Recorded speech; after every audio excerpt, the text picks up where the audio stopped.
Alright, listen up for a moment. In this video, we're covering three things at once. All of them absolutely blazing in the MotoGP paddock right now. First, why is Ducati in such a rush to put their future machine on track when 2027 is still a long way off? Second, what is it that's genuinely keeping Marc Marquez from signing a new contract? And third, this is the juicy one. Was Ducati's move at Misano purely about technical development, or was it a carefully calculated piece of marketing designed to keep number 93 from going anywhere? If you're curious, stay until the end, because the best part is saved for last. Let's start with a bit of context. Marc Marquez currently rides for Ducati Lenovo. The fastest factory team on the grid? Full stop. His performance? Beyond question. The 8-time world champion has returned to his very best, and everyone at Borgo Panigale is absolutely determined not to lose him. But here's where things get complicated. For the 2027 season, Marc's commitment looks solid on the surface. But there's one enormous question still hanging in the air. Will he take a 1+1 deal? 1 year with an option for a further year? Or will he put pen to paper on a full 2-year contract through to the end of 2028? Sounds like a minor detail? Not even close, because if Marc opts for 1+1, he's sending a clear signal to everyone that he wants flexibility, that he wants to read the room in 2027 before committing long-term. But if Ducati can get him to sign straight through to 2028, they're completely secure for 3 years running with the best rider on the planet.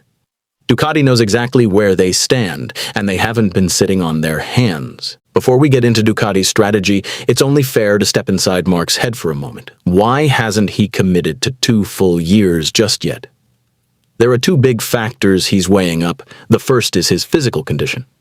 And this is no small matter. Marc lived through an extraordinarily difficult period following the Jerez incident in 2020, when his right arm became a prolonged nightmare. Add to that what happened in 2025 at Mandalika, which set him back all over again, and it's entirely understandable that he remains realistic about his long-term physical resilience. The MotoGP calendar is brutal.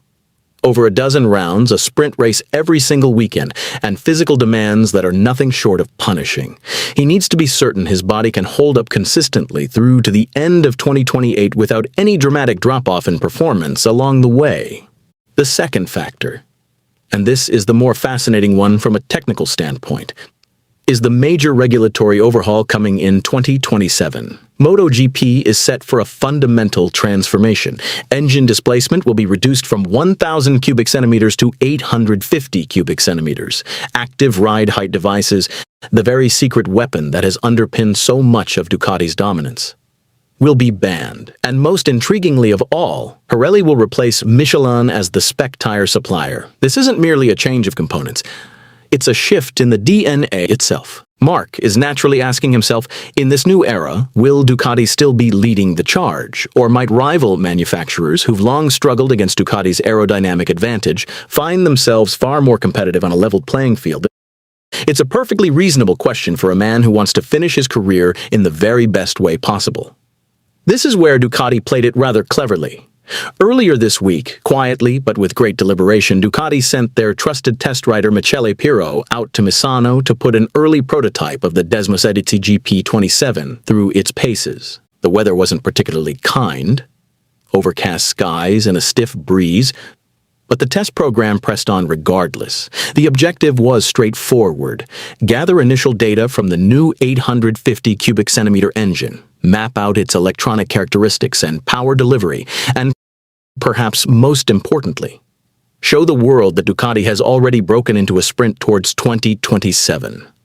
Why does this matter? Because when you look at the images from Misano, this machine looks strikingly different from the GP25 or GP26 we see every race weekend. The fairing is considerably slimmer. The aerodynamic wings that normally crowd the front and sides of the bike have virtually disappeared. It looks cleaner, simpler, and if I'm being honest, rather more handsome for it.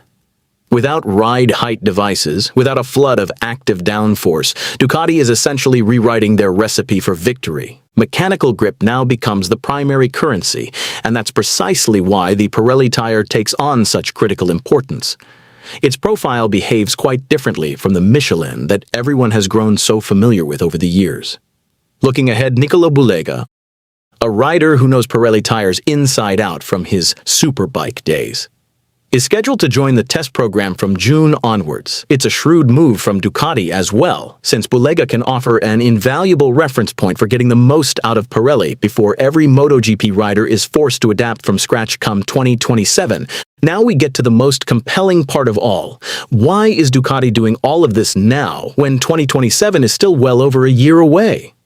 The answer is simple. This is a message aimed directly at Marc Marquez. Ducati are essentially saying, Marc, you're uncertain about the 850 cubic centimeters era? Take a look.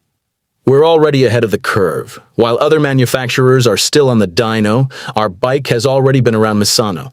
They're demonstrating not just readiness, but active, purposeful development, claiming ground long before the regulations even take effect. But this isn't purely a technical exercise. It's about the psychology of negotiation. Ducati knows precisely what's making Marc hesitate, and they're not answering it with words on a contract. They're answering it with real lap data and the very real sound of an exhaust note echoing down the pit lane. If Marc can see that Ducati is already a step ahead in mastering the new era of MotoGP, then his argument for staying on a 1+1 arrangement becomes considerably weaker. And quite gently, but very effectively, the door to a full 2-year contract through 2028 swings a little further open. Clever? Remarkably so.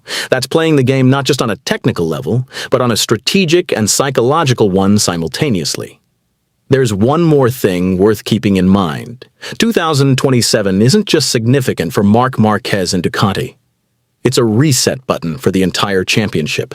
The Japanese manufacturers, who have been marginalized for years by an ever-widening aerodynamic technology gap, will have a genuine opportunity to mount a comeback. Honda and Yamaha have historically been at their strongest precisely when bikes are leaner on aerodynamics and rely more on engine character and rider feel. With the new regulations, the playing field could become considerably more level, and the racing could return to something resembling the thrilling battles of the 500 cubic centimeter era.